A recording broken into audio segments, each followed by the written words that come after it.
बड़ी खास पेशकश ऑपरेशन अमृतपाल पर सबसे बड़ी कवरेज लगातार जारी है।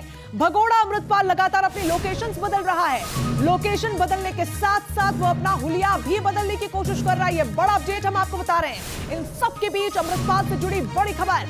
18 मार्च को जालंधर से लुधियाना में दाखिल हुआ था अमृतपाल। बाइक और स्कूटी से अमृतपाल शेखोपुरा से भागा।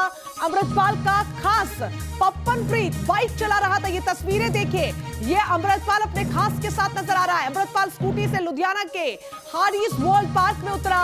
जालंधर के गुरुद्वारे की सीसीटीवी फुटेज को डिलीट किया गया। सूत्रों के हवाले से बड़ी खबर।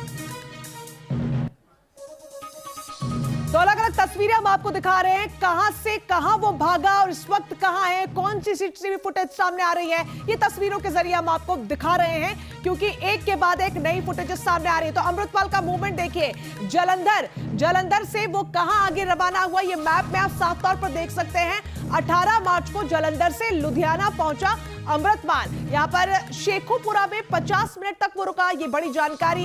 लुधियाना के हाटी वर्ल्ड पार्क इसके बाद वो पहुंचा और 50 मिनट का उसने लगभग यहां पर पूरा समय बिताया। 19 मार्च को कुरुक्षेत्र के शाहबाद अमृतपाल पहुंचता है और यहां पर भी उसकी तस्वीरें जो सामने आई है उससे कई बड़ी आशंकाएं अब जुड़ने लगी हैं। तो न्यूज नेशन के हाथ लगे डोजियर से यह साफ है कि अमृतपाल पाकिस्तान के हाथ का प्यादा है, जो पंजाब की फिजा में सांप्रदायिकता का जहर घोलने के मंसूबे से अचानक सक्रिय हुआ था। और इतना ही नहीं, डोजियर से यह भी खुलासा हुआ है कि कैसे वो हिंदुस्तान में सिखों की बात कर उनका नायक बनना चाहता था, लेकिन पाकिस्तान में सिखों पर हो रहे अत्याचार पर वो चुप था।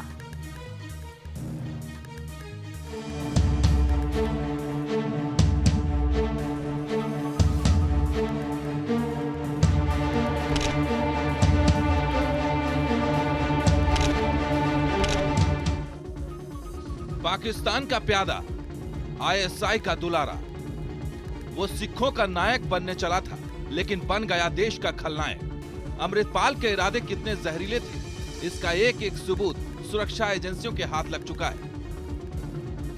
अमृतपाल की क्राइम कुंडली फाइल नंबर 7 पंजाब के माहौल को खराब करने और दूसरे धर्मों के खिलाफ भड़काऊ बयानबाजी अमृतपाल का शगल बन चुका था।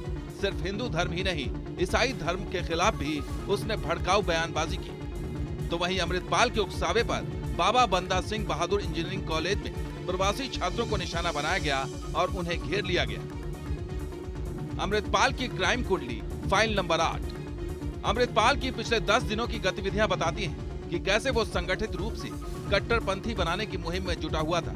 पिछले 10 दिनों में उसने अमृतसर, मुक्तसर, तरन तारन, मनसा और कपूरथला में मीटिंग की थी, जिसमें 800 से 1000 लोगों का जमावड़ा लगा था। अमृतपाल पाकिस्तान के इशारे पर कैसे पंजाब की फिजा में कट्टरपंथ का जहर घोल रहा था, इसके सबूत भी डोजियर में मौजूद है। अमृतपाल की क्राइम कुंडली फाइल नंबर 9 अमृतपाल पंजाब के सिखों को भड़का रहा था, लेकिन पाकिस्तान में सिखों पर हो रहे अत्याचार पर चुप्पी साधे रहा।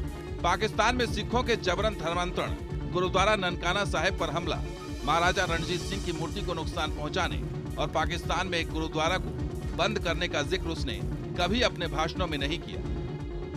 अमृतपाल के इरादे बेहद खतरनाक थे, इसलिए उसने भड़काऊ भाषणों और बंदूक कल्चर को बढ़ावा दिया। अमृतपाल की क्राइम कुंडली फाइल नंबर 10 डोजियर में इस बात का भी जिक्र है कि अमृतपाल आनंदपुर खालसा फौज यानी AKF जैसी निजी मिलिशिया बनाकर पंजाब में बंदूक संस्कृति को बढ़ावा दे रहा था, ताकि अजनाला जैसी घटना के जरिए युवाओं को हिंसा के लिए इस्तेमाल किया जा सके। अमृतपाल के गुर्गे पंजाब में जेल ब्रेक जैसी घटनाओं को भी अंजाम देने की फिराक में थे। अमृतपाल की क्राइम कुंडली फाइल नंबर 11 डोजियर में इस बात का भी खुलासा हुआ है कि अमृतपाल के गिरफ्तार हो चुके गुर्गे पंजाब में जेल ब्रेक की घटना को अंजाम देने वाले थे। इसी खतरे को भांपकर अमृतपाल के गुर्गों को हिरासत में लेने के बाद उन्हें दूसरे राज्यों की जेलों में शिफ्ट कर दिया गया, क्योंकि अगर उन्हें पंजाब की जेलों में रखा जाता तो वो जेल में बंद बाकी अपराधियों को अपने साथ मिला सकते थे।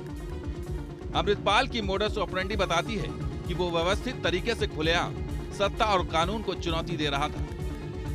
अमृतपाल की क्राइम कुंडली फाइल नंबर 12 डोजियर में सबूत मिले हैं कि अमृतपाल का गैंग पैसा कमाने के साथ साथ कम समय में सत्ता हथियाना चाहता था। अमृतपाल ने दलजीत कलसी, पापल प्रीत, गुरमीत बुक्कनवाला जैसे लोगों से हाथ मिलाया और दीप सिद्धू की मौत को भुनाकर पंजाब को अशांति की आग में झोंकने की कोशिश की।